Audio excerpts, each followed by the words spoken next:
Hello student, आज की class में हाई स्कूल का अनसोल्ड स्टार्ट करने जा रहे हैं और इस अनसोल्ड में हम सेट नंबर जो 1 है 2025 का वहाँ से स्टार्ट करेंगे। तो सेट नंबर 1 2025 8 से 22 बी स्टार्ट करने वाले हैं। तो बस आइए देखते हैं यहीं से कि क्वेश्चन क्या करने हैं हमें। तो चलिए क्वेश्चन स्टार्ट करते हैं।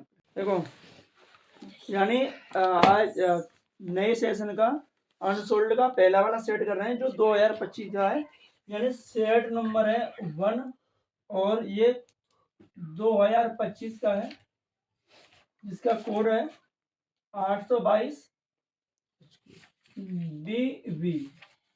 ये वाला इसे क्वेश्चन इसका कोड है, ठीक है। तो यहाँ से हम विकल्प के साथ सॉल्व करा रहे हैं। वैसे विकल्प तो हो ही जाते हैं, लेकिन फिर भी आना चाहिए कि कौन सा विकल्प किस तरीके से स्टार्ट होता है। तो देखिए पहले वाले विकल्प से स्टार्ट करते हैं। पहला है कि परिमेय संख्या और अपरिमेय संख्या का योग क्या होता है। मान लो कि जो परिमेय संख्या है वो 2 मान लो या 2/3 मान लो, और एक अपरिमेय चाहिए। अपरिमेय कोई सी भी ले लो, जैसे ले लिया √2। तो इन दोनों का जो जोड़ करेंगे ना, जोड़ क्या आएगा, जोड़ है 2/3 प्लस √2। ये जो जोड़ है वो कैसा है, वो भी अपरिमेय आएगा, क्योंकि आप इसको परिमेय नहीं कह सकते, क्योंकि √2 है ना, वो अपरिमेय संख्या है और वो इसमें प्लस हो रही है। तो आपका जो ऑप्शन नंबर है वो डी सही है। पहले वाले का डी सही है। एक परिमेय और अपरिमेय संख्या का योग एक अपरिमेय संख्या ही आएगा। इसके बाद में दूसरा क्वेश्चन देखते हैं। इसमें दिया है 156 के अभाज्य गुणनखंड क्या होगा। तो इसके पहले इस तरीके से अभाज्य फैक्टर कर लेते हैं। उसे करेंगे तो कितने बार जाएगा, 7 और 8, यही आएगा 2 7। और 2 से करोगे तो ये मिलेगा हमें 39, फिर 3 से 13, फिर 3 से 1। तो 156 के जो फैक्टर हैं वो 2 × 2 × 3 × 13 इस तरीके से।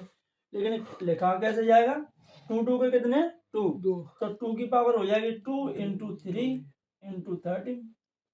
इस तरीके से अभाज्य गुणनखंड लिखे जाएंगे, जो कि इसका ऑप्शन नंबर आपका बी सही है, ठीक है।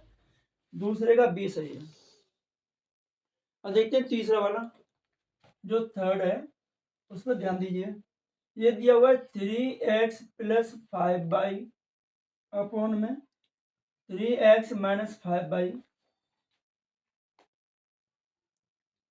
इक्वल टू दिया 7/3। तो हमें x अनुपात y का अनुपात निकालना है। x अनुपात y, इन दोनों का अनुपात हमें निकालना है। तो क्या करना है आपको, क्रॉस में मल्टीप्लाई करेंगे ऐसे, इस तरीके से ऐसे मल्टीप्लाई करेंगे। तो 7 का मल्टीप्लाई 3 में होगा, कितना आएगा 21, और ये आएगा -35/। 7 का मल्टीप्लाई इन दोनों में कर दिया, ठीक है। अब क्या करोगे, 3 का मल्टीप्लाई 3 में करोगे तो 9x, और 3 का 5 में करोगे तो 5/, 15/। अब x वाली संख्याओं को एक तरफ कर लो, जिनमें x नहीं है y है उन्हें एक तरफ कर लो। तो ये वाली तो 9x है, इधर लाओगे माइनस की हो जाएगी, माइनस के 35/, को इधर ले जाओ तो प्लस हो जाएगी। अब यहाँ से 21 में से 9 को माइनस करेंगे तो 12x मिलेगा, और इन दोनों को जोड़ दोगे आप तो 50/, ये मिलेगा।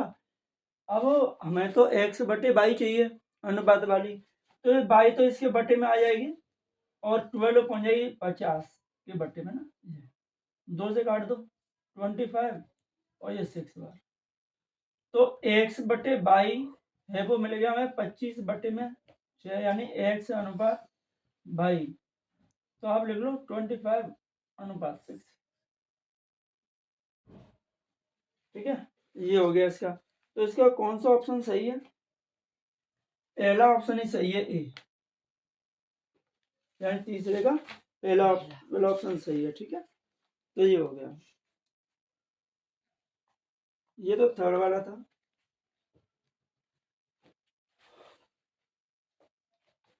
फोर्थ वाला देखते हैं। फोर्थ आपका दिया हुआ है 3x² -2x plus 1/3 equal to 0। इसका विविक्त कर पूछा है। विविक्त कर पूछने के लिए हमें पहले ABC की वैल्यू चाहिए। तो A की वैल्यू रहेगी 3, B की वैल्यू रहेगी -2 और C की वैल्यू रहेगी 1/3। ठीक है, तो विविक्त कर का फॉर्मूला क्या होता है? D equal to B² minus 4AC, विविक्त कर का फॉर्मूला। अब B की वैल्यू कितनी है? -2, -4A की वैल्यू 3 और C की वैल्यू 1/3। तो 2 का वर्ग हो गया 4, 3 से 3 कर गया, 4 को मल्टीप्लाई 4 में करेंगे 4, तो कितना मिल गया? 0 आ गया। इसका भी आपका ए वाला ऑप्शन पहला वाला सही है। ठीक है, ये हो गया। तो लगाओ, ठीक है, लगा लो, इसके बाद हम फाइल देखते हैं या लिखना चाहो लिखना।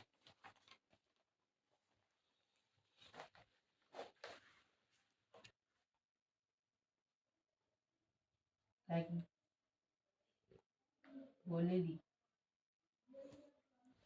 क्या हुआ यार, पेपर में अब इसके बाद में क्वेश्चन नंबर 5 है। 5 वाला देखते हैं, उसमें माध्य पूछना है। ठीक है, तो इसमें माध्य के लिए इसने वर्ग अंतराल और बारंबारता दी हुई है। तो यहाँ जो 5 है उसमें आपका पहले दिया है वर्ग अंतराल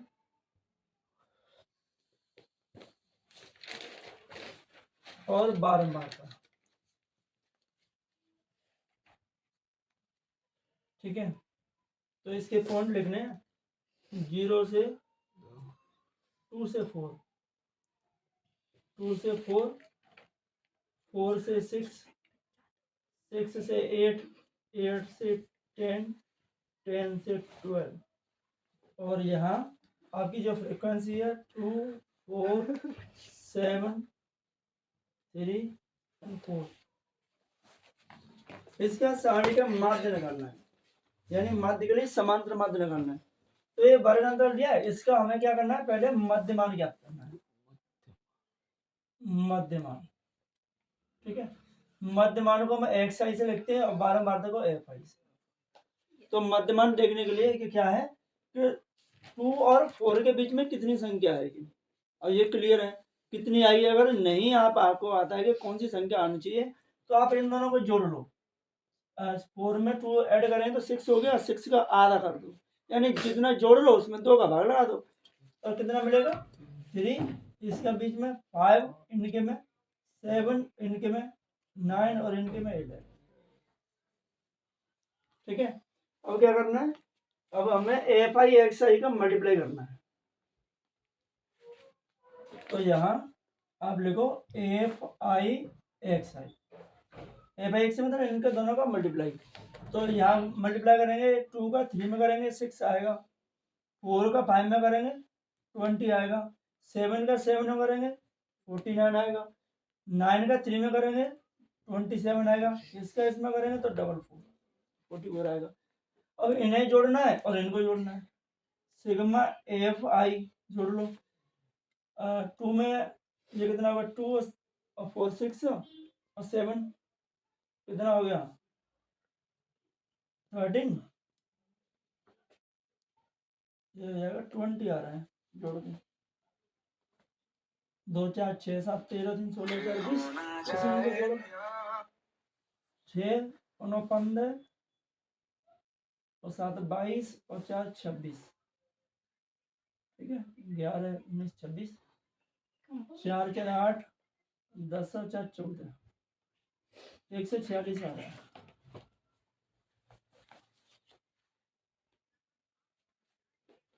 6 9 15 7 22 और 26, 6 2 4 8 10 और 14 ये आ रहा है। तो यहाँ समांतर जो माध्य है उससे लिखेंगे sigma FI XI upon sigma FI। तो यहाँ मिलेगा 146 अपॉन 20 का डिवाइड लगा दो इसमें, 146 में 7 बार जाएगा, 6.03 बार गया, तो इसका आ गया आपका 7.3 7.3 आएगा तो कौन सा ऑप्शन इसका सही है? डी ऑप्शन सही है। ठीक है, और पहले क्वेश्चन का डी ऑप्शन सही है। इसके बाद एक त्रिभुज वाला क्वेश्चन आता है, वो करते हैं त्रिभुज का, तो उसका डायग्राम बना लेते हैं पहले।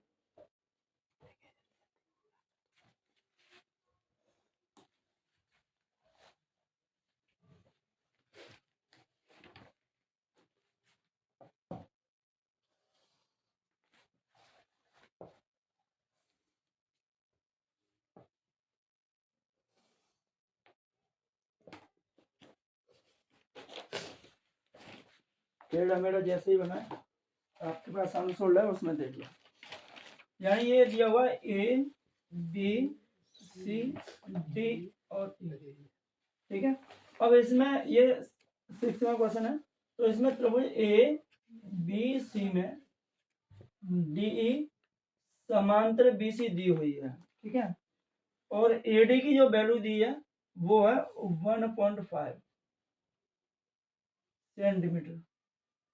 ठीक है, ए डी है, और डी भी दिया हुआ है 3 सेंटीमीटर यहाँ से, यानी 3 सेंटीमीटर ये दिया हुआ। इसके बाद में ए इक्वल टू दिया है 2, ये दिया है 2 सेंटीमीटर। तो हमें ए सी की माप याद करनी है। अब ए ई दिया हुआ है और ए सी की निकालनी है, तो यहाँ पे भी अलग अलग डिपार्टमेंट दे रहा। तो जब हमारे पास डी ई बी सी का समांतर है, तो यहाँ थेल्स प्रमेय यूज करेंगे। तो देखिए यहाँ हम थेल्स प्रमेय का यूज करेंगे। थेल्स प्रमेय में लिखेंगे ए डी बटे डी बी, ए डी बटे डी बी बराबर ए ई बटे ई सी। ये यहाँ हमारे पास समांतर है जब, तो यहाँ ए डी की वैल्यू होगी 1.5/3 और ये होगी 2/EC। तो यहाँ 1.5 से 3 को कैंसिल करेंगे तो 2 बार होगा, ये 1 बार, तो मल्टीप्लाई करेंगे तो हमें EC इक्वल टू मिल जाएगा 4। EC की वैल्यू मिलेगी 4, क्योंकि 1.5 का दुगना होगा 3, तो 1.5 का दुगना हो गया 3, तो 1.5 का दुगना 3 हो गया, तो 1.5 से 3 कैंसिल हो गया 2 बार, और ये 1 बार। EC का मल्टीप्लाई 1 में करें EC आएगा, 2 का 2 में करेंगे 4 आ गया। अब चाहिए क्या AC, EC तो आ गया, तो AC है, तो ऐसे AE में आप EC की वैल्यू प्लस कर दो, यानी इसमें ये वाली वैल्यू और जोड़ दो, पूरा हो जाएगा AC। तो यहाँ AE की वैल्यू कितनी है 2 और EC की वैल्यू कितनी है 4, तो कितना आ गया 6 आ गया। ठीक है, तो ऑप्शन कौन सा सही है? ए वाला सही है, 6.0 लिख लो, ये आ रहा है या 6 ही लिख लो, कोई दिक्कत। ठीक है, तो ये 6वां विकल्प हो गया। इसके बाद साथ में लिखते हैं।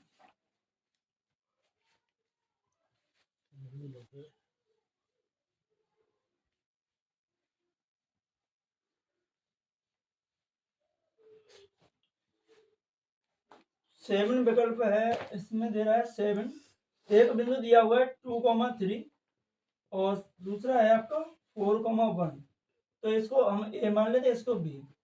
इनके बीच की दूरी पूछी गई है, तो इनके बीच की दूरी क्या होगी?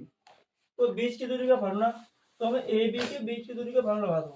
फार्मूला है x2 माइनस x1 का whole square plus y2 minus y1 का होल स्क्वायर। ये अब वैल्यू रखनी है आपको, तो क्या करना है कि इसको x1 y1 x2 और y2 मान लो, इसमें रख दो। तो x2 की वैल्यू है 4 और x1 की वैल्यू है 2 प्लस y2 की वैल्यू 1 और y1 की वैल्यू 3, y1 की है y2 की है y1 की है यहाँ से। अब आपको पता है कि 4 में से 2 घटाओगे तो 2 ही बचेगा, ये बच गया 2, और प्लस 1 में से 3 माइनस करोगे तो माइनस के 2 मिलेगा, और दोनों पर अलग अलग स्क्वायर है, बीच में प्लस लगी है तो स्क्वायर कर लो, इसका 4 और इसका भी 4, तो क्या मिलेगा हमें 8 मिलेगा। 8 को क्या लिखोगे आप 2 में तोड़ दो, 2 2 के 3 आ जाएंगे, तो एक जोड़ा मिल गया और रूट में रह गया 2, तो ये 2√2 आ गया। ठीक है, इसका कौन सा ऑप्शन सही है? बी ऑप्शन सही है। समझ में आ रहा है? बीच की दूरी पूछी है, बीच की दूरी का लगा दिया। ठीक है, ये हो गया।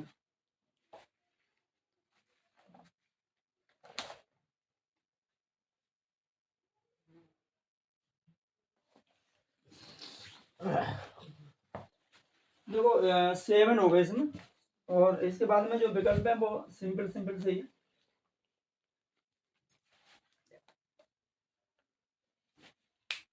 आठवां इसका विकल्प है कि 8वां दिया हुआ है एक द्विघात समीकरण है।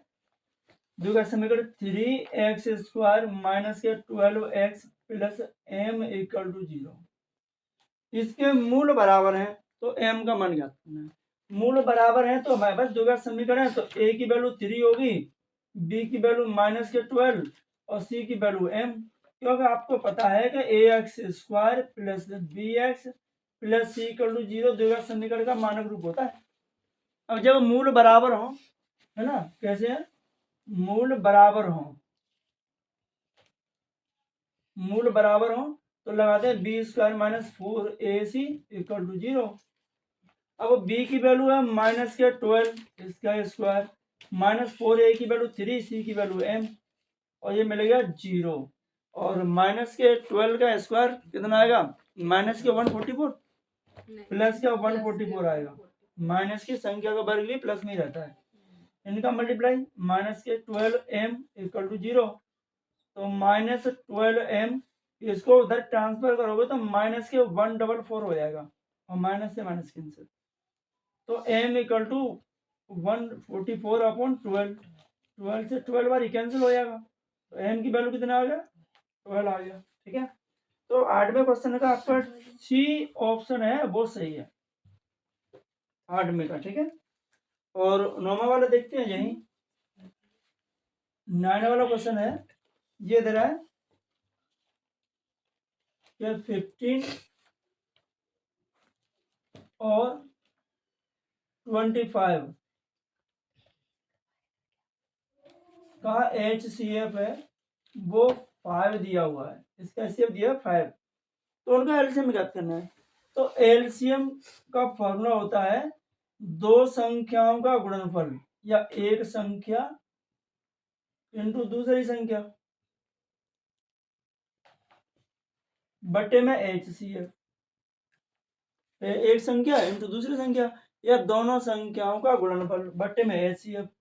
तो एक संख्या है 15, दूसरी है 25, अपॉन में HCF कितना है 5, तो इससे कैंसिल 3 बार, और 25 3 या कितना हो गया 75, ये इसका आंसर हो गया। ठीक है, तो इसका ऑप्शन आपका कौन सा सही है, बी ऑप्शन सही है। ठीक है, बहुत छोटे छोटे क्वेश्चन है। इसके बाद में 10 क्वेश्चन है, इसमें एक एपी दी हुई है, एपी है 3 1 -1 -3 डॉट डॉट। तो इसके लिए क्या याद करना है, इसका सार्व अंतर निकालना है। तो सार्व अंतर क्या होता है, डी A2 माइनस A1, तो ये A1 A2 A3 A4 इस तरीके से चलता रहता है। तो A2 की वैल्यू है 1 और A1 की वैल्यू है 3, तो 1 में से 3 माइनस करोगे तो कितना मिलेगा, माइनस का 2 मिल गया। तो ये इसका ऑप्शन कौन सा सही है, ए वाला ऑप्शन सही है, इसका ए ऑप्शन सही है। ठीक है, क्वेश्चन नंबर 11 आता है। 11 आपका वही दिया है, एक तो वर्ग अंतराल, तो पहले वर्ग अंतराल को लिखना है, 0 से 5, 5 से 10, 10 से 15, 15 से 20, 20 से 25, और यहाँ बारंबारता,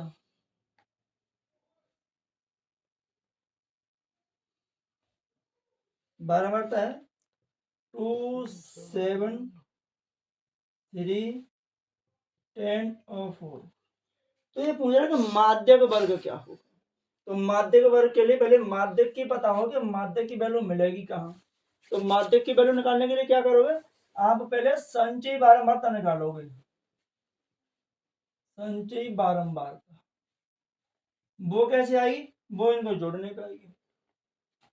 2 की 2 लिखो, 2 में 7 जोड़ोगे 9, 9 में 3 ऐड करोगे 12, 12 में 10 ऐड करोगे कितना होगा 22, और इसमें ऐड करोगे तो 26, यानी एन की वैल्यू आ गया 26।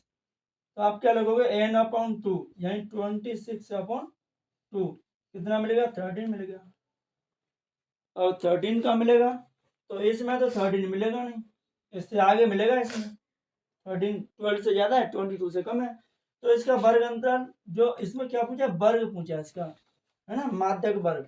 तो इसका जो माध्यक वर्ग है वो है 15 से 20 ये है, ठीक है, क्योंकि यही मिल रहा है हमारे इसमें। तो इसका आपका डी वाला ऑप्शन सही है। तो इस तरीके से ये 11 क्वेश्चन हो गया, ठीक है। तो 11 ये हो गए और आगे देखते हैं 12 से। तो इन्हें नोट करना चाहे तो कर लो, आगे देखते हैं इसको।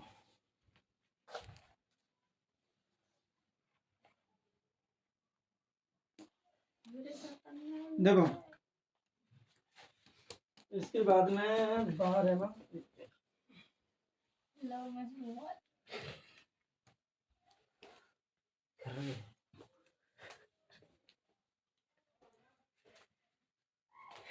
तो इसमें जो 12 क्वेश्चन है उसमें दिया हुआ है 10a = 1, ठीक है, 10 = 1 दिया हुआ है। तो 110 में कितने डिग्री की वैल्यू होती है,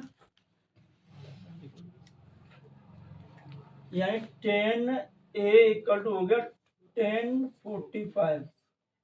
तो a की वैल्यू मिलेगी हमें 45, 10 से 10 कैंसिल हो जाएगा और वैल्यू निकालनी है हमें किसकी 2 sin a cos a की वैल्यू।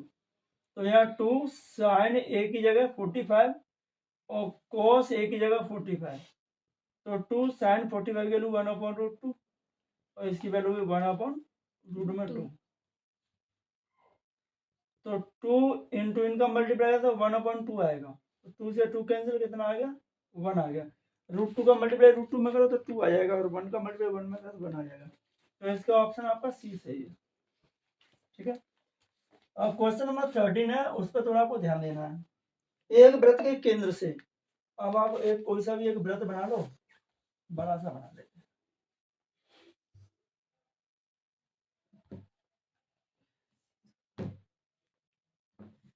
वृत्त के केंद्र से 25 सेंटीमीटर दूरी स्थित कोई बिंदु Q है, उस पर एक रेखा की लंबाई है वो 24 सेंटीमीटर दिया हुआ है। तो मान लो यहाँ से यहाँ तक एक कोई बिंदु Q है और इसकी लंबाई है 25 सेंटीमीटर, ठीक है, और स्पर्श रेखा उसकी लंबाई 24 सेंटीमीटर। तो हमें ये निकालना है, तो इसको मान लेते P और O। तो यहाँ वृत्त की त्रिज्या ज्ञात करनी है, तो त्रिज्या क्या होगी OP, यानी यहाँ वृत्त की जो त्रिज्या है वो OP है, OP बराबर OP निकालने हैं। तो वृत्त की त्रिज्या जब कोई स्पर्श रेखा निकल के जाती है तो वृत्त से केंद्र से उस स्पर्श रेखा को अगर मिलाते हैं तो वहां 90 डिग्री का कोण बनता है, यानी वृत्त की त्रिज्या किसी भी स्पर्श रेखा पर लंबवत होती है। तो यहाँ हम लिखेंगे त्रिभुज OPQ में क्या लगाओगे पाइथागोरस प्रमेय लगाओगे। तो पाइथागोरस प्रमेय होती है कर्ण स्क्वायर बराबर लंब स्क्वायर प्लस आधा स्क्वायर। तो हम लिख लेते हैं ये लंब OP स्क्वायर बराबर कर्ण OQ, अब कर्ण में से आधार को माइनस कर दो PQ को, तो वही पाइथागोरस प्रमेय हो जाएगी। तो ये तो रही OP R स्क्वायर, इसकी वैल्यू 25 और इसकी वैल्यू -24। तो यहाँ से R = इसका स्क्वायर आएगा 2 यानी 625 और इसका आएगा आपका 576। तो यहाँ से R = हमें मिलेगा कितना 49। तो R की वैल्यू कितना मिलेगा 7 सेंटीमीटर। तो ये उसकी जो रेडियस है वो है कितनी 7 सेंटीमीटर। तो इसका A वाला ऑप्शन सही है, ठीक है, ये हो गया। इसके बारे में क्वेश्चन नंबर 14 है, वो देखते हो। एक मीनार की ऊंचाई है 20 मीटर, तो बना लेते हैं।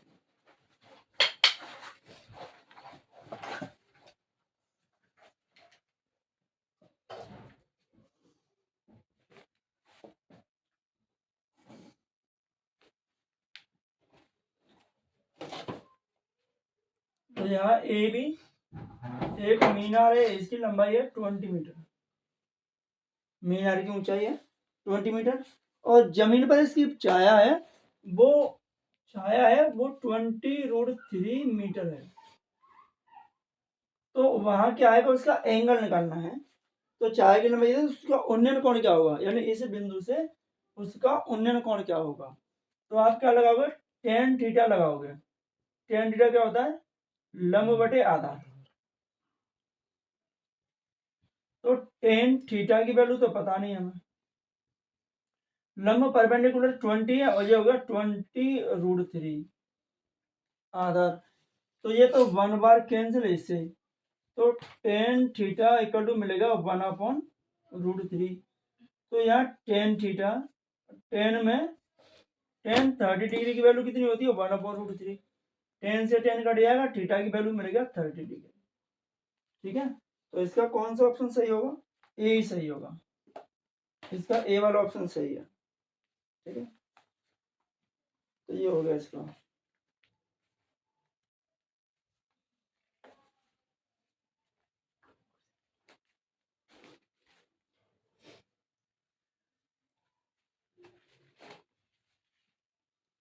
क्वेश्चन नंबर 15 है, वो देखते हैं कि एक 14 सेमी त्रिज्या के वृत्त का चाप उसके केंद्र पर 30 डिग्री का कोण अंतरित करता है, तो संगत त्रिज्य खंड का क्षेत्रफल ज्ञात करना है। तो हमें इसमें क्या करना है कि पहले वृत्त की त्रिज्या लिखनी है। वृत्त की त्रिज्या r इक्वल टू दिया हुआ है 14 सेंटीमीटर, और जो कोण दिया हुआ है चाप द्वारा बनाएगा कोण थीटा बराबर 30 डिग्री दिया हुआ है। क्या निकालना है, संगत त्रिज्य खंड का क्षेत्रफल ज्ञात करना है। तो यहाँ लिख देते हैं त्रिज्य खंड का क्षेत्रफल, त्रिज्य खंड लिख देते हैं, आप लिख लें त्रिज्य खंड का क्षेत्रफल थीटा अपॉन 360 पाई r स्क्वायर। थीटा की वैल्यू 30 अपॉन 360, पाई की वैल्यू ऑप्शन में पाई तो दे नहीं रहा, तो पाई की वैल्यू रख लो 22/7, आर की वैल्यू 14, तो 14 दो बार लिख लो मल्टीप्लाई में, है ना, इससे ये कैंसिल 12 बार। ठीक है, अब क्या करना है, 7 से इसको कैंसिल कर दो 2 बार, और 2 से ये कैंसिल हो जाएगा 6 बार, और 2 से ये कैंसिल 3 बार, और 2 से ये कैंसिल 7 बार। तो यहाँ 22 का मल्टीप्लाई 7 हो रहा है, तो 154 अपॉन में आएगा 3 सेंटीमीटर स्क्वायर। ठीक है, ये इसका आंसर होगा। तो इसका ऑप्शन है वो सी ऑप्शन सही है। ठीक है, ये है सी ऑप्शन। इसके बाद में क्वेश्चन नंबर 16 है, ये कह रहा है कि जोकर की टोपी कैसे आकार की होती है। तो जोकर की टोपी कैसे आकार की होती है, शंकु के आकार की होती है, शंकु आकार। तो इसका आपका जो ऑप्शन होगा वो बी सही होगा, यानी शंकु आकार। जोकर की जो टोपी होती है वो शंकु आकार होती है। ठीक है, तो देखा भी होगा, टोपी बर्थडे की टोपी लिया कैसी होगी, शंकु के आकार की होगी। क्वेश्चन नंबर 17 आता है, कल्पित माध्य विधि और पग विचलन माध्य सरलीकृत रूप है। अब पहुंच गए हम स्टैटिक्स में। तो स्टैटिक्स में जो पढ़ा था कौन सा, समांतर माध्य, अभी नहीं वाला था। समांतर माध्य 3 प्रकार की विधियां पढ़ी हमने समांतर माध्य में, प्रत्यक्ष विधि, कल्पित माध्य और पग विचलन माध्य।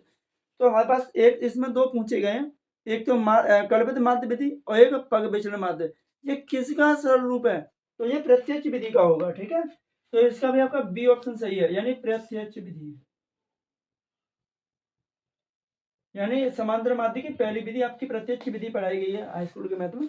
उसके बाद कल्पित माध्य और पग विचलन माध्य। ठीक है, ये है।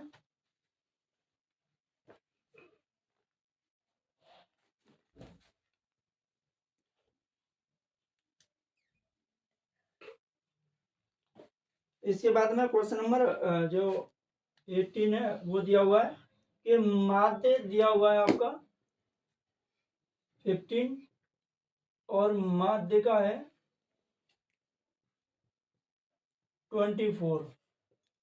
तो हमें बहुलक निकालना है। तो देखो बहुलक का फॉर्मूला लिख देते हैं।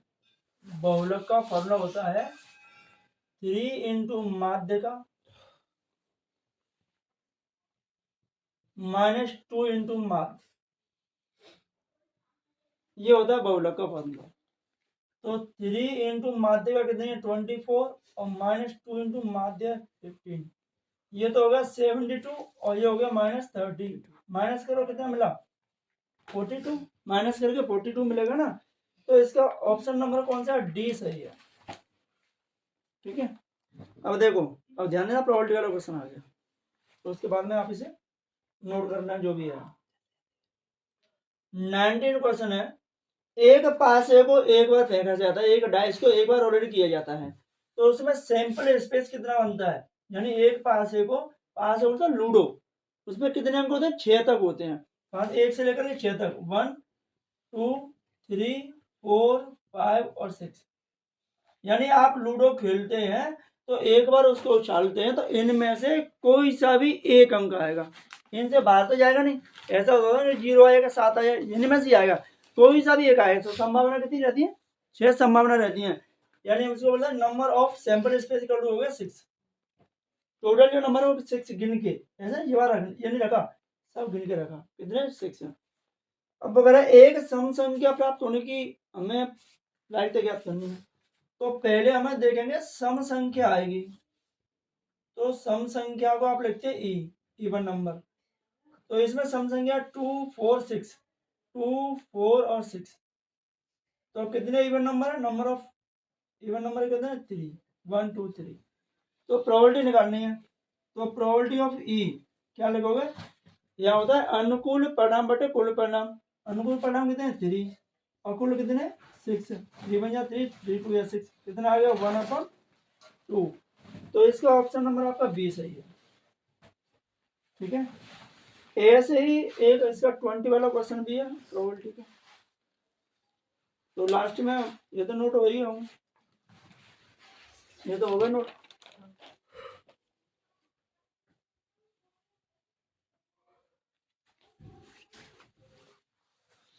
प्रोबेबिलिटी में कुछ नहीं था, जुआ खेलना तो सीख ही जाओगे, पढ़े लिख कर रजनी मैंने तो जुआ तो खेल लिया पर। 20 क्वेश्चन है, अच्छी प्रकार से फेंटे हुए ताश की गड्डी, और ताश की गड्डी में कितने पत्ते होते हैं 52। तो लिखते हैं आप कि कुल पत्ते हैं वो 52 हो गए, या ताश लिख सकते हो।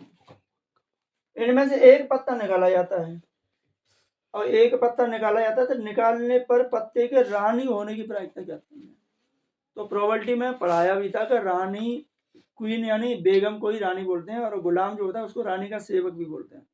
तो क्वेश्चन में अगर लिखा है कि रानी का सेवक तो गुलाम होगा, रानी लिखी है तो बेगम होगी।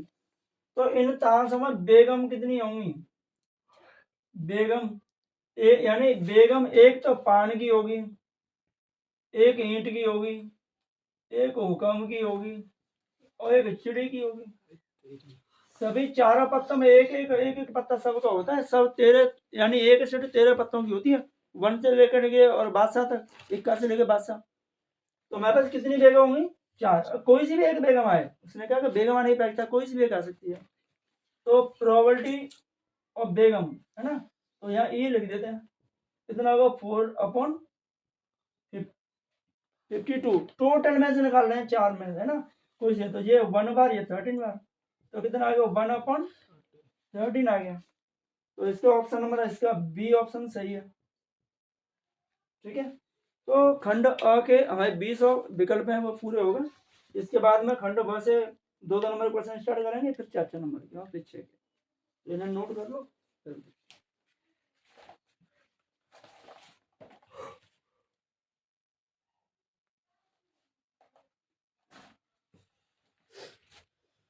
देखो ब से क्वेश्चन स्टार्ट करते हैं। तो दूसरे का पहला यानी पहले का पहले ही रहेगा, 2 नंबर का क्वेश्चन आएगा। तो यहाँ दिया होगा एक लंबवृत्तीय शंकु की ऊंचाई और आधार का व्यास, और शंकु आप बनाना चाहो तो बना लो, नहीं बनाना चाहो तो मत बनाओ। पहले का जो क है वो है एक शंकु की ऊंचाई, एक शंकु की ऊंचाई, यानी शंकु की ऊंचाई को लिखते हैं h, वो है 48 सेंटीमीटर, और इसके आधार का व्यास तो आधार का जो व्यास है उसे डी से लिखते हैं, वो दिया हुआ है 28 सेंटीमीटर। तो व्यास दिया तो पहले हमें क्या निकालना है, त्रिज्या निकालनी है। तो त्रिज्या आप क्या मिलेगी, आर इक्वल टू, त्रिज्या व्यास की आधी होती है, तो त्रिज्या को लिखा जाता है यहाँ व्यास अपॉन में 2। व्यास कितना है 28 अपॉन 2, इससे कैंसिल हो जाएगा 14 आ जाएगा। तो जो रेडियस है वो 14 सेंटीमीटर आ गया। शंकु का आयतन क्या करना है, तो शंकु का आयतन, शंकु के आयतन का फॉर्मूला होता है वो 1/3 पाई आर स्क्वायर एच। अब 1/3 दो नंबर का है तो पाई का मान रखो या मत रखो, कटने वाला तो कोई है नहीं। आर की वैल्यू है 14 तो 2 बार लिख लो, और इसकी वैल्यू है 48, ठीक है। तो इससे ये कैंसिल हो जाएगा 16 बार, तो यहाँ मल्टीप्लाई करना है तो पाई इंटू इसका मिलेगा 196 इंटू 16, मल्टीप्लाई कर लो कितना आएगा, 16 छिक्के 96, 9, 16 में 144 में 9 जोड़ दो, 153 की 3 हासिल 15, 16 का 16 15 हो गए 3136 पाई सेंटीमीटर क्यूब। ये हो गया इसका आंसर। प्रॉब्लम कुछ 14 का आ गया 196, इससे कैंसिल हो गया 16 बार, इनका मल्टीप्लाई कर लो, पाई की वैल्यू रखी नहीं है, अगर रख देंगे तो 22/7 आएगी, 22 के गुणा हो जाएगा, बटे में 7 आएगी, कटने वाली तो है नहीं, तो ये रखा नहीं हमने, तो यही आंसर हो गया दूसरे यानी पहले के भाग का, 2 नंबर का क्वेश्चन हो गया, ठीक है। इसका एक खबार और देख लो, तभी दोनों नोट कर लेना। फिर इसका संख्या दी है 96 और 404, इनका HCF निकालना है, तो चाहे तो भाग विधि से निकाल लो और चाहे गुणनखंड विधि से निकाल लो। तो गुणनखंड विधि से आप ऐसा कर सकते हो कि 96 में आप ऐसे फैक्टर कर लो और 404 के फैक्टर कर लो, 404 के, तो यहाँ से 2 से देंगे 48, फिर 2 से देंगे 24, फिर 2 से 12, फिर 2 से 6, फिर 2 से 3, फिर 3 से 1, ये हो गया। इसका यहाँ 2 से देंगे तो 202 यानी 202, फिर 2 से 101, फिर 101 से लगेगा, क्योंकि वो तो एक अभाज्य संख्या है, उसमें तो किसी का भाग जाएगा नहीं, तो ये लिख लो 2 के 5 है ना, और एक 3, 1 2 3 4 5, ये बाकी इनको 2 इंटू 2 इंटू 101, तो 101 तो किसी भी संख्या का भाग उसमें जाता ही नहीं, वो एक अभाज्य संख्या है। HCF का आएगा, HCF आएगा जो संख्या मिलती है वही HCF आता है बस, 2 इंटू 2 यानी कितना आएगा 4 आएगा। इतना सा क्वेश्चन 2 नंबर का आया पेपर, बताओ बेईमानी सी कर रहे हैं, चलो लिख लो आगे देख।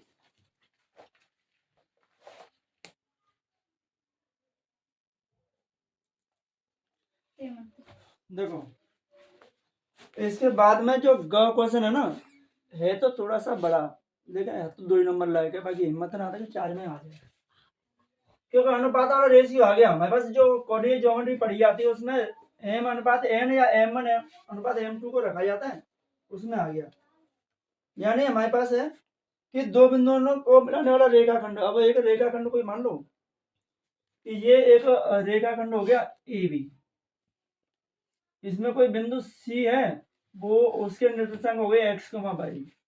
अब A के कोऑर्डिनेट है -1,7 और B के हैं 4,-3, C के निकालने हैं। अब ये इसको 2:3 के अनुपात में व्यक्त करता है बिंदु C, उस रेखाखंड को, जो पॉइंट C है उस रेखाखंड को 2:3 के रूप में व्यक्त करता है। तो हमारे पास जो क्वेश्चन नंबर ग है उसमें पॉइंट A -1,7 और B है 4,-3, और इसमें जो अनुपात दिया हुआ है वो दिया है 2:3। तो विभाजित करने वाले बिंदु के निर्देशांक निकालना, और विभाजित करने वाला बिंदु क्या है, वो C है, x, y, तो C के कोऑर्डिनेट चाहिए। अब ना तो मध्य बिंदु लगेगा, क्या लगेगा, अनुपात वाला फॉर्मूला लगेगा। तो आप या तो एक साथ लिख लो या दोनों को अलग अलग करके लिख लो। तो यहाँ से ऐसे लिख लो सी एक्स कोमा बाई बराबर पहले एक्स का, तो इसको एम और एन, तो M1 M2 मान लो या M और N मान लो है।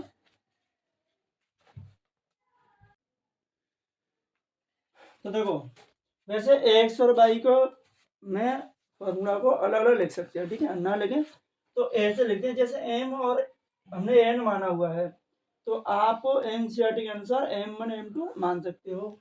तो ये x1 ये y1 और ये x2 और ये y2, तो यहाँ लिखोगे M x2 plus N x1 बटे M प्लस N, और बाई में लिखोगे M by 2 plus N y1 बटे M प्लस N।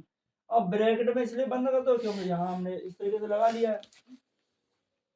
M की वैल्यू 2, x2 की वैल्यू यहाँ से 4, N की वैल्यू 3, x1 की वैल्यू यहाँ से -1 अपॉन में 2 प्लस 3, ये वाली दोनों, ठीक है, बड़ा ही लगा देते हैं ब्रैकेट।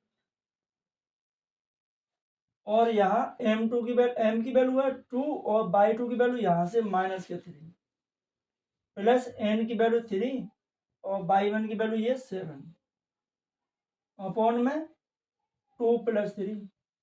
अब वैल्यू रख दी तो अब क्या करना है, जोड़ घटाना बचा, बस कुछ तो नहीं बचा। ये हो गया हमारे पास 8 - 3 अपॉन 5 कोमा इसका -6 प्लस 21 अपॉन में 5, ठीक है, तो ये मिलेगा 5 अपॉन 5 और इसमें इसको माइनस करेंगे तो 15 अपॉन में 5, ठीक है। तो यहाँ सी एक्स कमा बाई ये चल रहा है, तो सी एक्स कमा बाई, इससे ये कैंसिल 1 बार, इससे कैंसिल 3 बार, तो सी के कोऑर्डिनेट हमें निकालने थे, तो ये आ गया 1,3, ठीक है, ये है इसका आंसर। तो अनुपात वाले क्वेश्चन है, तो हमारे पास जो त्रिभुज है और उसी में कोऑर्डिनेट ज्योमेट्री आती है, दोनों मिलकर लोग 6 नंबर के आते हैं। तो कोऑर्डिनेट ज्योमेट्री में से कोई भी क्वेश्चन आपका 6 नंबर का नहीं आता, और ना ही उसमें कोई क्वेश्चन है जो 6 नंबर का है, क्योंकि जो था वो कोर्स से गायब कर दिया। अगर आपको सही ढंग से पढ़ना है तो फिर तो नॉन टेक्निकल में जाके पूरा आगे कंपटीशन पढ़ोगे तो पढ़ना पड़ेगा, लेकिन जो चीज़ मिल रही है उसको एकदम फिट करके चलोगे तो सही रहोगे, नहीं तो फिर डिफिट रहोगे। इसको नोट करो, फिर आगे वाले और क्वेश्चन देखते हैं, इसके 2-3 क्वेश्चन, क्वेश्चन नंबर 2 से फिर देखते हैं अगली क्लास में कराएंगे।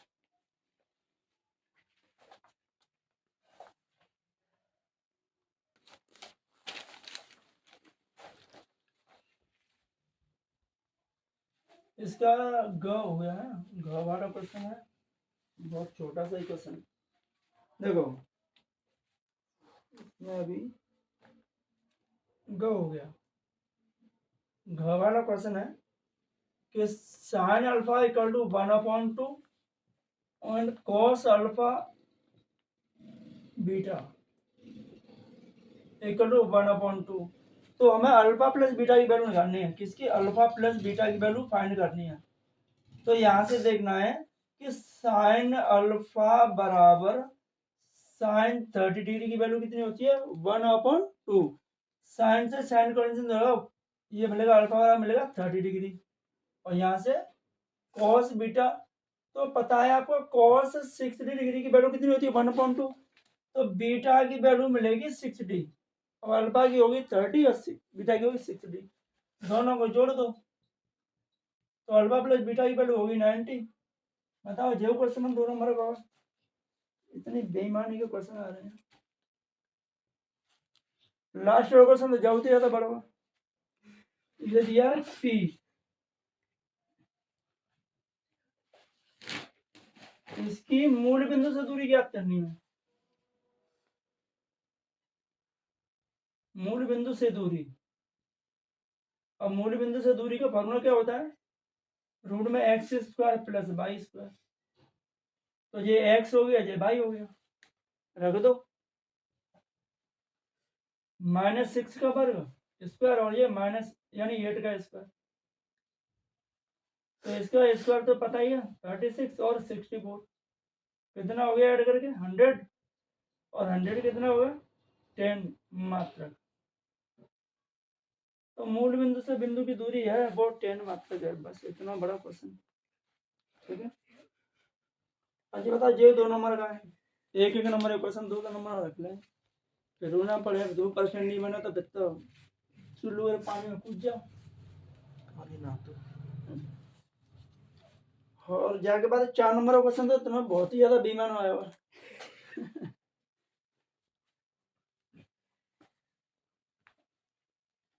इसमें सभी खंड करने थे तो 5 क्वेश्चन हो गए, इसका 6वां है त्रिकोणमिति का क्वेश्चन है छोटा सा, तो वो देखने में ही है कि सिद्ध करना है हमारा 6 वाला क्वेश्चन है,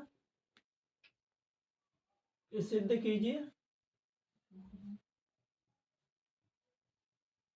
कि cot A minus cos A बटे में cot A plus cos A equal to cosec A -1 upon cosec A +1। हाँ जाके 2 नंबर के मान लेते हैं, फॉर्मूला लग जाता है, लेकिन ये थोड़ा सा सिंपल सा ही है। LHS लिख लो cot A minus cos A बटे कॉट ए प्लस कॉस ए। अब कॉट थीटा क्या होता है, कॉट होता है कॉस बटे साइन, कॉट होता है कॉस बटे साइन, तो इसको लिख लो कॉस ए बटे साइन ए और माइनस ये वाले कॉस ए बटे यहाँ कॉस ए बटे साइन ए प्लस कॉस ए। अब अंश और हर दोनों में से कॉस ए कॉमन ले लो, ठीक है, और ये आंसर आ जाएगा। देखो यहां से कॉस ए कॉमन लोगे, यहाँ मिलेगा 1 अपॉन साइन ए और -1, क्योंकि कॉमन तो अंश में से आएगा। यहां से भी कॉस ए कॉमन ले लो, तो यहाँ मिलेगा 1 अपॉन साइन ए +1, कॉस से कॉस कैंसिल, 1 अपॉन साइन क्या होता है कोसेक -1, यहाँ पे क्या मिलेगा कोसेक ए +1, तो ये तो मिल गया RHS। ठीक है, तो त्रिकोणमिति के क्वेश्चन को तो कह सकते हैं कि 2 नंबर सही है, लेकिन ऐसे क्वेश्चन 2 नंबर आए हैं तो बता बल्ली बल्ली नहीं होगी, क्या होगा।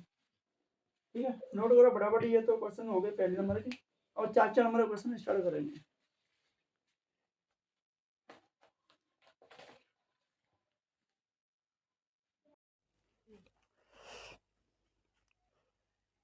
देखो क्वेश्चन नंबर दूसरे में 5 खंड करने हैं, ऐसे बोर्ड के पेपर में आएगा तो 6 क्वेश्चन दिए हुए हैं 5 करने हैं, लेकिन हम तुम्हें पूरे 5 के 5 करके दिखाएंगे। तो पहला 6 के 6 पहला दिया हुआ है इसमें कि AP का 17वां पद है वो उसके 10वें पद से 7 अधिक है, जिसका सार मंत्र ज्ञात करना है, और 4 नंबर का क्वेश्चन है। तो देखो यानी AP का 17वां पद, अब वहाँ पद की जो बात आती है तो वहाँ पद के लिए फॉर्मूला होता है AN का, यानी A + N - 1D, वहाँ पद मतलब एनवां पद हो गया, तो ये हमारे पास होगा A + N की जगह रखोगे आप 17 - 1D, तो मिलेगा A + 16D, 17 में से घटाएंगे तो 16D बचेगा। ठीक है, और 10वां पद, तो AP का 10वां पद और निकाल लेते हैं, तो AP का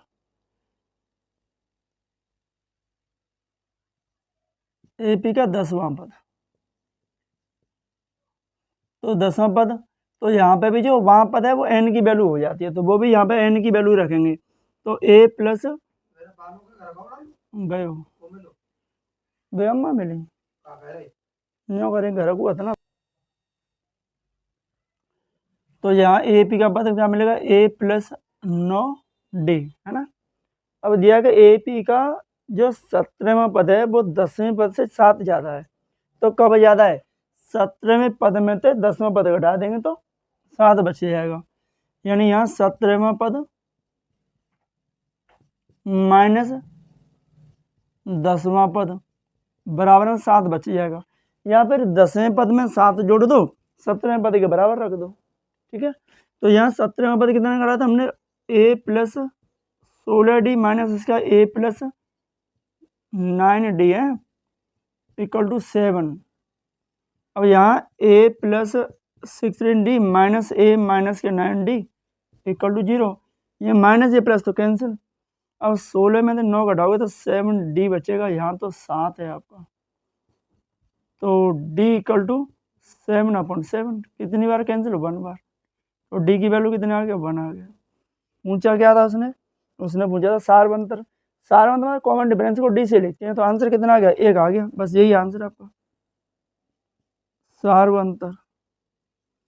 अब बताओ, इतना बड़ा क्वेश्चन 4 नंबर का पूछा है, ये हो गया इसका क्वेश्चन। ठीक है, तो ये हो गया, इसका खवाला देखते हैं। खवाला क्वेश्चन दिया हुआ है, √2x² plus 7x plus 5√2 equal to 0। इसके मूल निकालने हैं, मूल निकालने के लिए क्या दिया है, गुणनखंड करने हैं बस, और उसकी वैल्यू निकालने हैं। तो द्विघात समीकरण दिया हुआ है, आपको क्या करना है, √2 का मल्टीप्लाई इसमें कर दो, यानी 5√2 में √2 का मल्टीप्लाई करोगे तो कितना आएगा, 5 × 2 यानी 10 आ जाएगा। तो ऐसी दो संख्याएं जिनका मल्टीप्लाई करें तो 10 आए और उनको जोड़ दें तो 7 आ जाए। ठीक है, तो यही दोनों संख्या है, 5 + 2 कर लो, 7 आ गया, और 5 × 2 करें तो 10 आ जाएगा।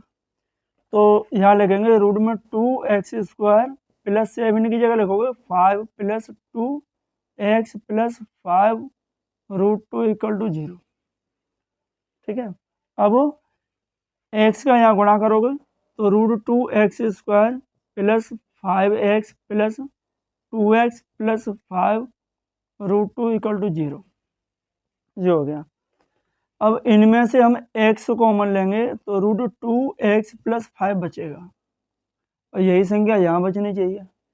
तो ये तो √2 है और यहाँ 2 है, तो 2 के फैक्टर क्या होंगे, √2 × √2, क्योंकि आगे भी तो √2 है, ये वाले √2 कॉमन लेंगे, तो यहाँ से अगर √2 कॉमन लेते हैं, ये कॉमन ले लिए तो क्या बचा, √2 ही तो बचा, तो यहाँ लिखेंगे √2x प्लस 5, यहाँ से √2 कॉमन आएगी, इसमें 2 में से √2 कॉमन आएगी, तो √2 बच गया। अब √2x प्लस 5 कॉमन लेंगे तो x प्लस √2 मिलेगा इक्वल टू 0। अब दोनों के बराबर में 0 रख लो, तो √2x प्लस 5 इक्वल टू 0, तो √2x इक्वल टू -5, तो x इक्वल टू -5/√2, ये मिल गया। यहाँ x प्लस √2 इक्वल टू 0, तो x इक्वल टू मिलेगा -√2। तो इसके हमें मूल निकालने थे, तो इसके मूल आ गए -√2, -5/5/√2, ये दोनों वैल्यू आ गए मूल। तो ये भी बताओ 4 नंबर का क्वेश्चन है, जो कि 4 नंबर लगे है नहीं। ठीक है, तो नोट कर लो ये क्वेश्चन, फिर आगे देखते हैं।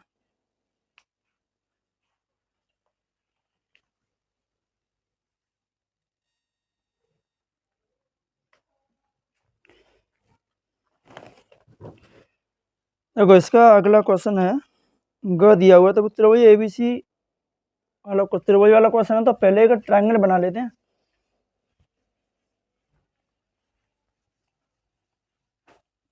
ये दिया हुआ है कि त्रिभुज ABC की भुजा BC पर बिंदु D इस प्रकार है कि कोण ADC इक्वल टू कोण BAC, तो सिद्ध करना है CA² equal to CB × CD।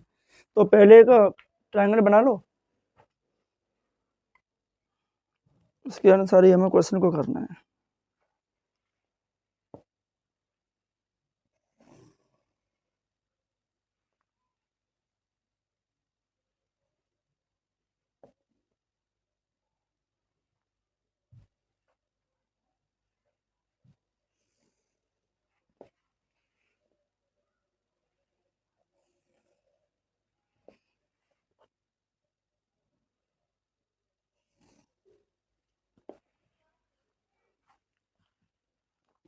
एक ट्रायंगल बना लेते हैं, इसमें बी और सी, यहाँ डी।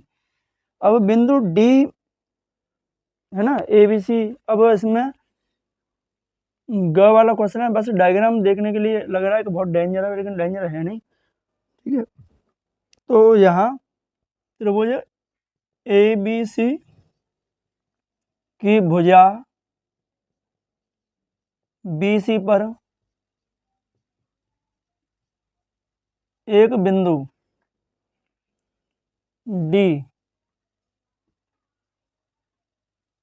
इस प्रकार है कि इसमें दिया हुआ है एंगल ए डी सी, ठीक है, एंगल ए डी सी इधर वाला, ये एंगल बी ए सी के इक्वल है, यानी बी ए सी ये वाला, ये दोनों कैसे एंगल है, एक जैसे हैं। तो हमें सिद्ध करना है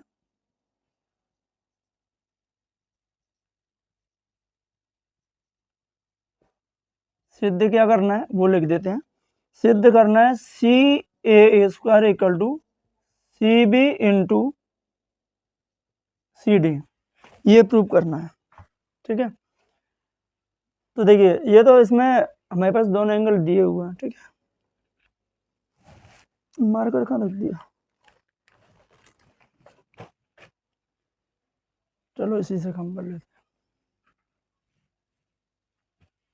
तो देखो अब हमें ये प्रूव करना है, तो प्रूव करने के लिए दोनों ट्रायंगल ये ले लो, एक तो ए बी सी ले लो आपका पूरा, तो वो ए बी सी व ट्रायंगल ए डी सी में, यानी ए बी सी पूरा वाला ले लिया, ठीक है, और एक ए डी सी इस साइड का ले लिया।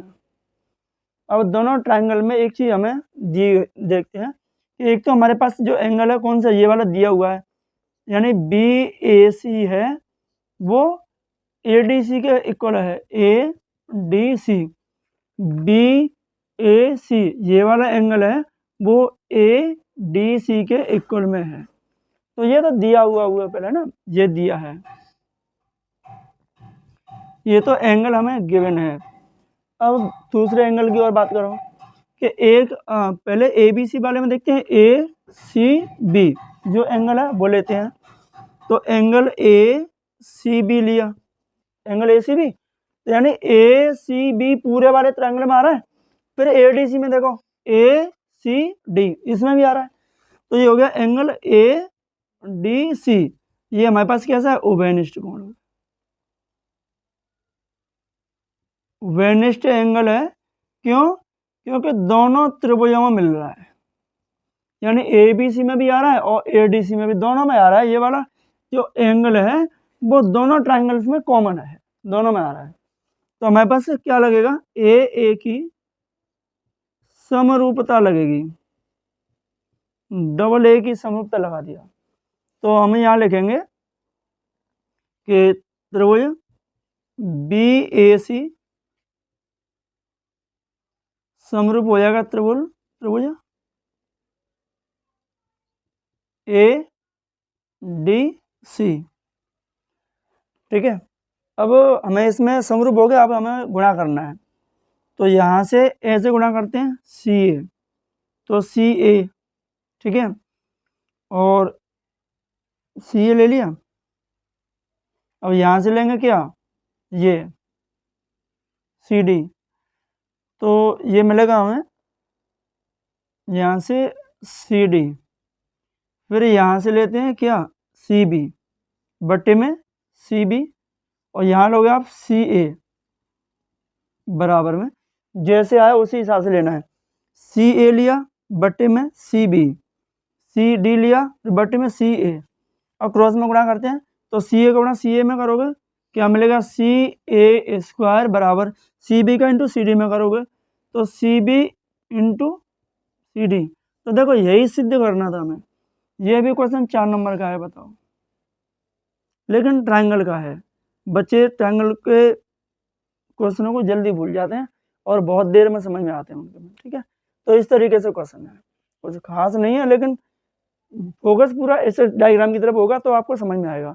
तो हमें जो भी ट्राइंगल के, सर्कल के सब क्वेश्चन समझने होते हैं वो डायग्राम से समझ में आते हैं। ठीक है, तो नोट कर लो। इसके बाद में आता है समांतर चतुर्भुज, एक चतुर्भुज वाला क्वेश्चन। दोबारा समझाओ। इसमें बी ए सी ये आ गया और ए डी सी ये तो दिया है। अब ए सी बी ये आएगा और एक आएगा ए सी डी, यहाँ लिख दिया A D C, A C D, तभी तो आएगा वेनिस्ट। ठीक है, ये मिस्टेक हो गई थी पहले, तो यहाँ सी की जगह डी लिख दिया था, सी लिखना था। तो ये है, क्योंकि सी आएगा तभी वेनिस्ट होगा, सी बोल रहे थे लिख दिया डी। ठीक है, तो हमारे पास मिलेगा ए सी बी पूरे वाले एंगल में, ट्रायंगल में मिल गया, और फिर इस वाले ट्रायंगल में ए सी डी मिल रहा है, तो लगेगी डबल ए की समरूपता। अब किसी त्रिभुज के जब दो त्रिभुजों के दो कोण बराबर हैं तो तीसरे कोण को तो राजी और गैर राजी बराबर होना पड़ेगा। तो आप उसमें तीसरा एंगल ले भी सकते हो और ना लें तो डबल ए की समरूपता भी लिख सकते हो और ट्रिपल ए की लिख सकते हो। उसका तो एक ही रीजन है कि जब दो कोण बराबर होगा तो तीसरा तो राजी गैर राजी बराबर होगा, वो तो होना ही होना है। ठीक है, तो ये है।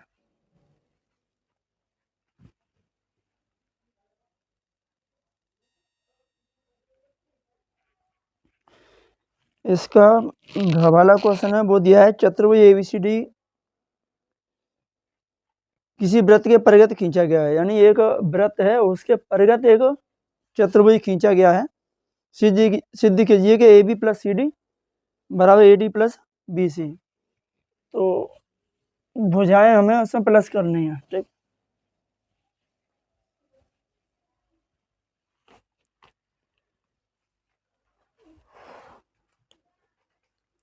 तो पहले एक वृत्त बनाओ,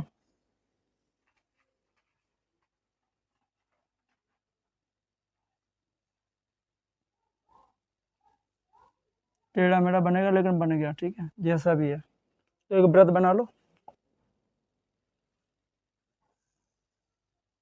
उसके परिगत एक वृत्त खींचो, आय वो चतुर्भुज।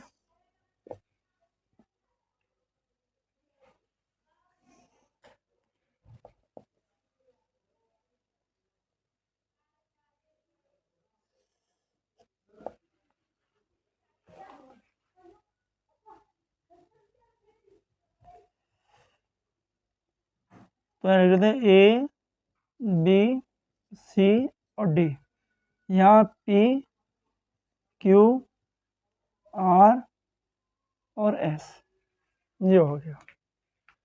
ठीक है, तो घवाला है चतुर्भुज ए बी सी डी एक वृत्त के परिगत खींचा, यानी वृत्त के ऊपर बनाया है, जो वृत्त को टच कर रहा है ना। तो हमें सिद्ध क्या करना है,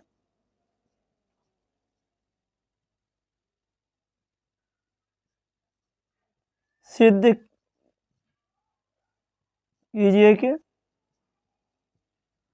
ए बी प्लस सी डी बराबर A D plus B C, है ना।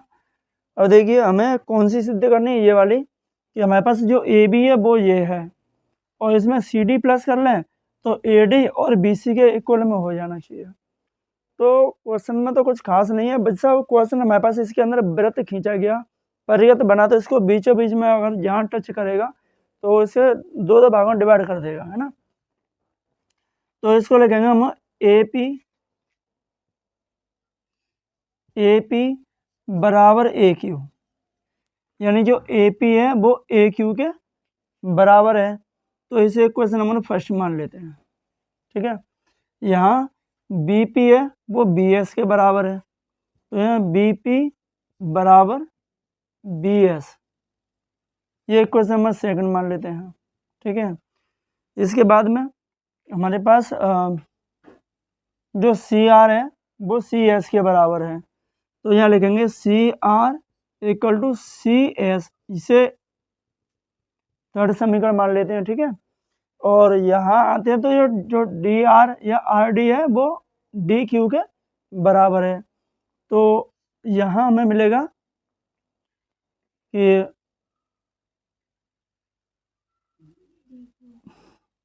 यानी D R equal to D Q, ये मिलेगा हमें फोर्थ समीकरण। तो चारों मान लिए। अब क्या करना है, चारों को जोड़ दो। तो समीकरण फर्स्ट, सेकंड, थर्ड व फोर्थ को जोड़ने पर तो ये A P plus B P plus C R plus D R बराबर यहाँ A Q plus B S plus C S plus D Q. अब क्रम से रखना है, यानी ए पी और बी पी दोनों जोड़ के कितना होगा, ए बी के बराबर हो गया। तो ये मिलेगा A B plus C R और डी आर, सी आर और डी आर जोड़ के पूरा हो गया सी डी बराबर ये ए क्यू प्लस में डी क्यू। ये बी एस और सी एस, यानी बी एस और सी एस पूरा क्या हो गया, बी सी हो गया। और ये ए क्यू और डी क्यू ये पूरा क्या हो जाएगा, ए डी हो जाएगा। तो A B plus C D बराबर ये मिल गया ए डी, ये मिल गया बी सी। ठीक है, देखो यही सिद्ध करना था हमको। ठीक है, ये सिद्ध करना था। तो बस ये इस डायग्राम का ही खेल है पूरा, और कुछ नहीं है। डायग्राम समझ लो, बाकी तो फिर उनमें खाना पूरी रह जाती है। लेकिन समझ में ये जब आते हैं जब आपको इनकी पूरी प्रक्रिया याद हो कि कौन सा वृत्त कहाँ, कैसे, त्रिज्या, रेडियस, व्यास, चतुर्भुज, त्रिभुज। ठीक है, तो वो सब चीज़ें पता होनी चाहिए पहले से। तो ये है, इसका घ हो गया। और इसके बाद में देखते हैं एक माध्यक वाला क्वेश्चन है, तो इसे नोट करो, उसके माध्यक वाला देखते हैं।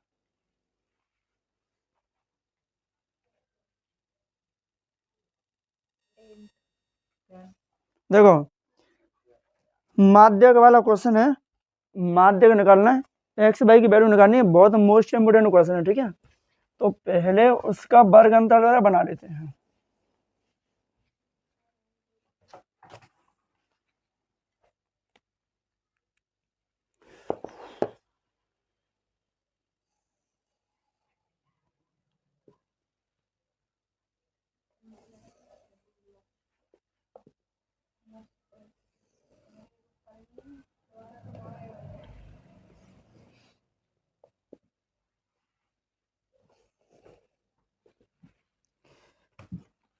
ये है दूसरे का बड़ा वाला क्वेश्चन। ठीक है, तो पहले इसमें वर्गांतर लिख दिया है, तो वर्गांतर लिख लो। तो यहाँ कहते हैं वर्ग अंतराल, और ये बारंबारता। यहाँ ध्यान देना, ढंग से समझ लेना, क्वेश्चन पे बोर्ड पेपर आएगा ही आएगा। बहुत ज़्यादा मोस्ट इम्पोर्टेंट क्वेश्चन है, तो बढ़िया तरीके से ध्यान देना। ये दिया है 0 से 10, 10 से 20, 20 से 30, 30 से 40, 40 से 50, आवाज नहीं है, 60। ये 5, x 20, 15, y और 5, ये बारंबारता दी है। ठीक है, तो इनका जो जोड़ दिया है n है ना, वो दिया है आपका यहाँ 60। अब हमें माध्यक के लिए संचयी बारंबारता निकालनी होती है। माध्यक के लिए संचयी बारंबारता, तो यहाँ लिखेंगे संचयी बारंबारता। संचयी बारंबारता को CF से लिखते हैं। अब संचयी बारंबारता निकाली कैसे जाएगी, तो संचयी बारंबारता इनको जोड़ जोड़ के निकाली जाएगी। यानी 5 की 5 लिख लो, 5 में x प्लस करेंगे तो 5 प्लस x, इसमें 20 ऐड करोगे तो 25 प्लस x, ये आप इसमें ऐड करोगे तो कितना मिलेगा 40 प्लस x, और इसको ऐड करोगे तो 40 प्लस x प्लस y, और इसमें इसको ऐड करोगे तो 40 प्लस x प्लस y, 45। ठीक है। अब ये जो वैल्यू आती है वो एन की वैल्यू होती है। तो एन कितना दिया है हमें, यानी एन हमारे पास दिया हुआ है 60। तो यानी एन अपॉन 2 निकालोगे तो 60/2 आएगा। तो कितना हो गया, 30 हो गया। तो पहले तो देखो 30 मिलेगा कहाँ, तो 30 तो हमें लगभग यहाँ मिलेगा इसमें, क्योंकि 25 प्लस एक्स यानी 25 में एक्स की वैल्यू कुछ एक्स्ट्रा हो भी सकती है। तो 30 तक तो पहुँच ही जाएगी, 5 भी होगी तभी 30 होगी, 5 से ज़्यादा होगी तभी 30 आ जाएगा। तो हमारे पास ये मिलेगा एफ और ये होगा सी एफ, ठीक है। इसके सामने का ये L1 L2, तो हम यहाँ लिखेंगे पहले ये एन की वैल्यू, ये 45 plus x plus y n की वैल्यू के बराबर है 60 के। तो x plus y equal to 60 minus 45, 45 को इधर भेज दिया, माइनस हो गया। तो यहाँ से x plus y equal to यह मिलेगा 15। इसे इक्वेशन नंबर फर्स्ट मान लेते हैं। 60 में तो 45 माइनस कर दो तो 15 बच गया, ठीक है। अब यहाँ से तो इसको तो रफ ही नहीं किया, ये क्या कर रहा है भैया। तो यहाँ से अब वैल्यू यहाँ से लिखते हैं। तो हम L1 जो वैल्यू मिलेगा वो मिलेगा 20, L2 बराबर है 30। तो H होता है L2 माइनस L1। तो यानी 30 माइनस 20 तो कितना मिलेगा, 10 मिलेगा ना। तो H की वैल्यू मिल गई, L1 L2 भी मिल गया। अब F की जो वैल्यू है वो कितनी है, F की वैल्यू है 20 और CF की जो वैल्यू है वो है आपकी 5 प्लस एक्स। अब इसका जो माध्यक दिया हुआ है ना, माध्यक दिया है 28.5, 28.5 दिया है और एक्स वाई की वैल्यू फाइंड करनी है। माध्यक का फॉर्मूला होता है L plus N/2 minus CF upon F into H equal 28.5, ठीक है। माध्यक का फॉर्मूला लिख दिया। अब जो L है वो L1 की वैल्यू लिखी जाती है लोअर लिमिट, है ना, निम्न सीमा, और अपर लिमिट होती है L2 30, वो नहीं लेते। तो इसके लेंगे हम 20 प्लस N/2 कितना है 30 माइनस CF की वैल्यू कितनी है, ये 5 प्लस एक्स, इसको ब्रैकेट में लगाएंगे क्योंकि प्लस में है। F की वैल्यू कितनी है 20 और H की वैल्यू कितनी है 10 इक्वल टू 28.5। इससे ये कैंसिल हो गया 2 बार, लेकिन यहाँ तो ये प्लस किया, पहले प्लस की संख्या उधर जाएगी तो माइनस में जाएगी। यहाँ 30 माइनस 5 माइनस एक्स अपॉन में 2 और ये होगा 28.5 अपॉन 1 मान लो, क्रॉस में मल्टीप्लाई करते हैं। तो यहाँ से तो मिलेगा 25 माइनस एक्स और 2 का मल्टीप्लाई, यहाँ तो माइनस तो 20 करा ही नहीं है, माइनस 20 बाद में कर लेते हैं, इसको एक लाइन और बढ़ा लेते हैं, ठीक है। तो यहाँ तो मिलेगा 25 माइनस एक्स अपॉन में 2, 30 में तो 5 माइनस हो गया, ये 20 को उधर भेज दिया तो क्या हो गया, माइनस का हो गया। 28 में 25 घटाओगे, 28 घटाओगे 20 तो 8.5 मिलेगा अपॉन 1, ठीक है। 28.5 में 20 माइनस करेंगे तो 8.5 मिलेगा। अब क्रॉस में मल्टीप्लाई करो, इसका मल्टीप्लाई इसमें करेंगे तो 17 और ये मिलेगा 25 माइनस एक्स, ये मिल गया। एक्स को तो इधर ले आओ और 17 को इधर भेज दो, बराबर के इधर उधर ट्रांसफर करने हैं। तो ये तो माइनस किया, ये तो होगी प्लस की, और ये प्लस की है, ये होगी माइनस की। तो एक्स इक्वल टू मिलेगा 8, 25 में से 17 माइनस कर दिया 8 मिल गया। अब एक क्वेश्चन हमारे पास ये दिया था x plus y equal to 15, ठीक है, ये यहाँ से। तो एक्स की वैल्यू कितनी है 8 प्लस बाई इक्वल टू 15। अब 8 को उधर भेजोगे तो माइनस की हो जाएगी, तो हमें मिल जाएगा बाई इक्वल टू 15 माइनस 8। तो बाई की वैल्यू मिलेगी 7, यानी एक्स बराबर 8 और बाई इक्वल टू 7, ये निकालनी थी हमें, ठीक है। तो एक बार आप दोबारा से समझ लो क्वेश्चन को कि ये वर्ग अंतराल हमें दिया हुआ था और ये बारंबार था, संचयी बारंबार था। बारंबारताओं की संख्याओं को जोड़ जोड़ के बनाई जाती है। यहाँ तो कुछ नहीं, तो 5 की 5 लिखी जाएगी, फिर 5 में एक्स जोड़ोगे 5 प्लस एक्स, 5 प्लस एक्स में 20 जोड़ोगे तो 25 प्लस एक्स, फिर इसमें 15 जोड़ोगे तो 40 प्लस एक्स, फिर इसमें वाई जोड़ो तो ये आएगा, फिर इस टोटल में 5 जोड़ो तो 45 प्लस एक्स प्लस वाई, इनका एड ये जोड़ उस क्वेश्चन में दिया हुआ है n = 60। तो ये जो वैल्यू आती है वो भी n के बराबर आती है, तो ये वैल्यू इसके बराबर होगी। तो यहाँ से तो हमें मिल जाएगा, यानी 45 को इधर भेजोगे तो x प्लस वाई = 15 मिल जाएगा।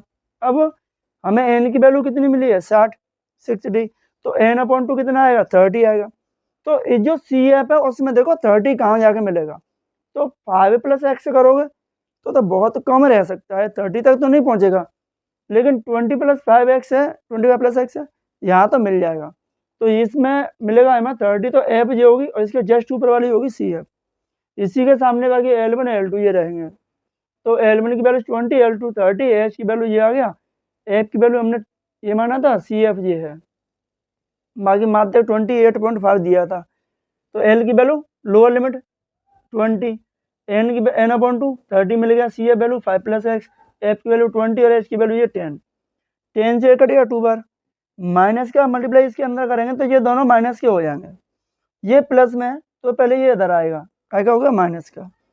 तो 30 में तो 5 माइनस करोगे तो 25 - x अपॉन में क्या बचा 2, जो 10 से 20 कट गया था 2 बार वो, यहाँ से क्या मिलेगा 8.5, 8.5 का गुणा मल्टीप्लाई 2 में करोगे तो 17 आएगा, है ना, क्योंकि 8 2 या तो 16 होते हैं और 0.5 एक्स्ट्रा है तो 17.0 मिलेगा। तो ये समझ लो, फिर x को इधर ले आओ, 17 को इधर भेज दो, तो माइनस करके मिल गया 8। अब इस 8 को रख दो इसमें, x की जगह पे x + y = 15, 8 को ट्रांसफर हो तो y की वैल्यू मिलेगी 7। तो x की वैल्यू 8 है, y की वैल्यू 7, ये तो मिलना था।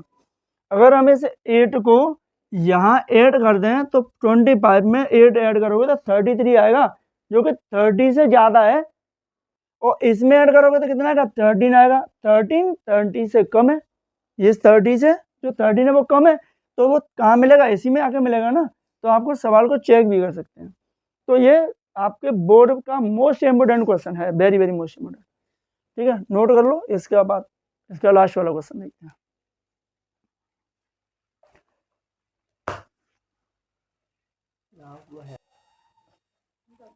देखो दूसरे का च वाला क्वेश्चन है, तो आज की क्लास में तो इतना ही कर लो, प्रोबेबिलिटी के क्वेश्चन है, बहुत ईजी है। बाकी 3 4 5 के जो क्वेश्चन है अथवा वाले वो अगली नेक्स्ट क्लास में करा देंगे, ठीक है।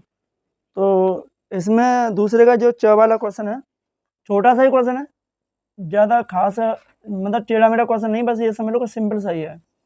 ये कह रहा है कि किसी कारण 12 खराब पेन 132 अच्छे पेनों में मिल गए। तो पहले तो लिख लो अच्छे पेन कितने हैं।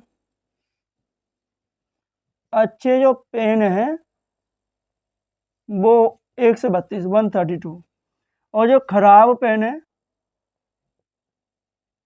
वो 12 है।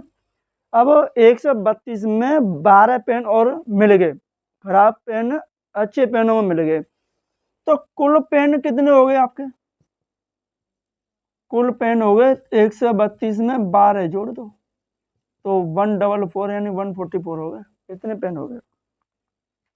तो इनमें से एक पेन निकाला जाता है, यानी इन टोटल पेनों में से एक पेन निकाला जाता है, तो वो पेन अच्छा होने की प्रायिकता क्या नहीं, अच्छा पेन होने की प्रायिकता। तो यहाँ अच्छा पेन निकालने की प्रायिकता, अच्छा पेन निकालने की प्रायिकता, तो उसे पीई लिख लो या डायरेक्ट लिख लो। तो अच्छे पेन कितने हैं 132, टोटल कितने हैं 144, ठीक है, ये हो गया। कैंसिल कर लो, हो जाएंगे 12 से 11 बार हो जाए 12 बार, तो 11/12 आ जाएगा, ठीक है, यही आएगा। तो बस यही आंसर है, तो इतना सही क्वेश्चन है। और 4 नंबर का है, बताओ बेईमानी हो रही कि नहीं हो रही, बताओ बेईमानी करवा रहे हैं पेन सवालों में, बताओ ऐसे ऐसे क्वेश्चन 4 नंबर दे रहे हैं, ठीक है। तो बस आज की क्लास में इतना ही, और वीडियो अच्छा लगा तो शेयर और लाइक जरूर करें, और चैनल को सब्सक्राइब करना ना भूलें।